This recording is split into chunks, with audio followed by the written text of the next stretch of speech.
And then he's dying, right? Whatever amount of years later that is, 30 years later, he's dying. And we're just staring at each other. He's on his deathbed. And we're just kind of staring at each other. It's kind of this weird standoff.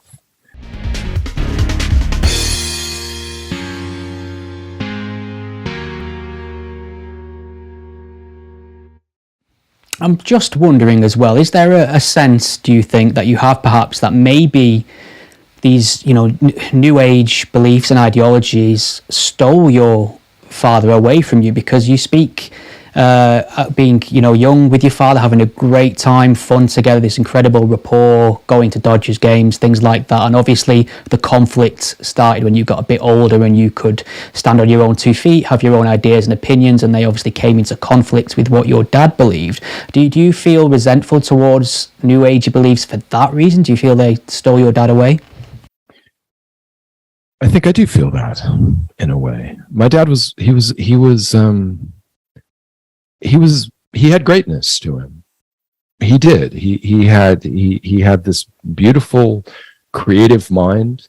He was really quite open-minded in many ways, politically, socially.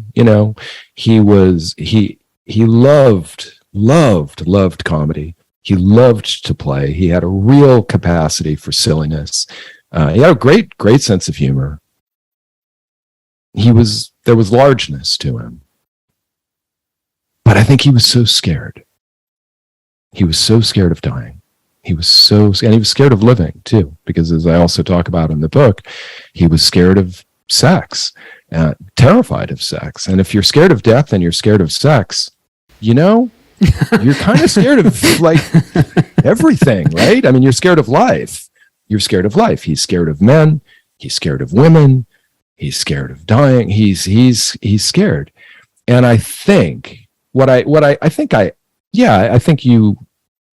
think what you're saying, I agree with it. It's these ideas, they prey on fear, they prey on weakness, and they infiltrate people's souls and they shrink them.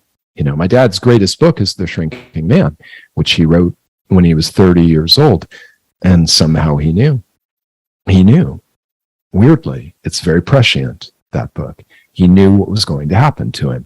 These ideas, they shrank him. And it was slow because he wrote it in 56 and I was born in 1959, so, and I thought he was great until, I don't know, the early 80s or something. So, it was a slow process, but gradually, and maybe as he got older and moved closer to death, I don't know, they turned him into something different than he'd been before, where the belief system, my belief system, he just talked about it a lot, and it triggered me every time. And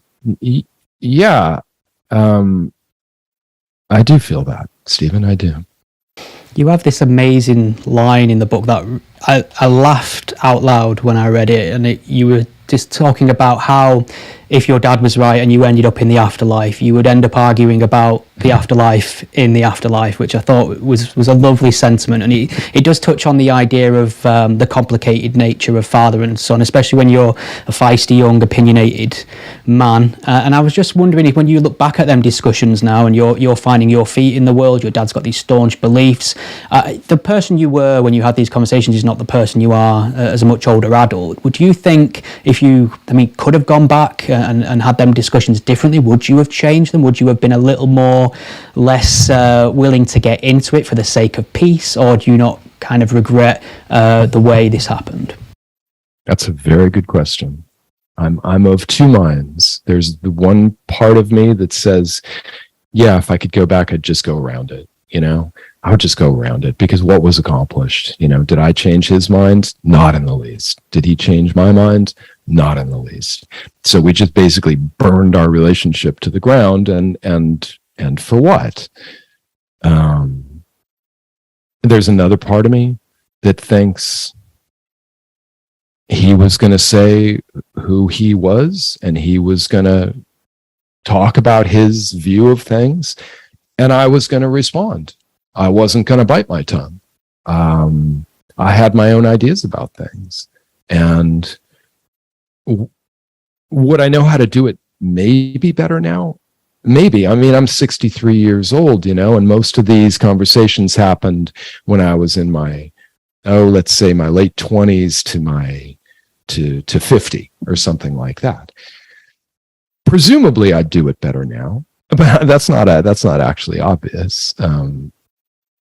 I don't know. By the time it's as I said before, if my dad had died when I was 25, I would have just thought I was the luckiest guy in the world. Like, geez, what a dad I got. And then he's dying, right? Whatever amount of years later that is, 30 years later, he's dying. And we're just staring at each other. He's on his deathbed. And we're just kind of staring at each other. It's kind of this weird standoff. That's strange. That's a strange journey. Now, if I could go back to that moment in the hospital room, I certainly would do that differently. I certainly would just take his hand and, and kiss him on the cheek and say, try to make it all better. I didn't. He didn't. We just kind of stared at each other. It was a very strange ending.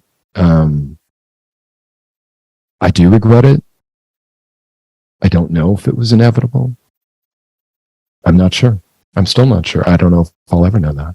I do think, the irony is, if my dad was right, and I in no way think he's right, I don't believe any of that stuff. If he's right, I think we'd be very happy to see each other again.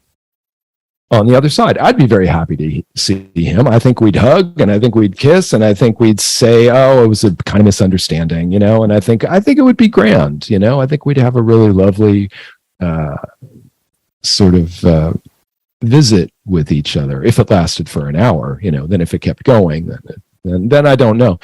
I don't know if I could go back and do it again. Would I do it differently? I'm not sure.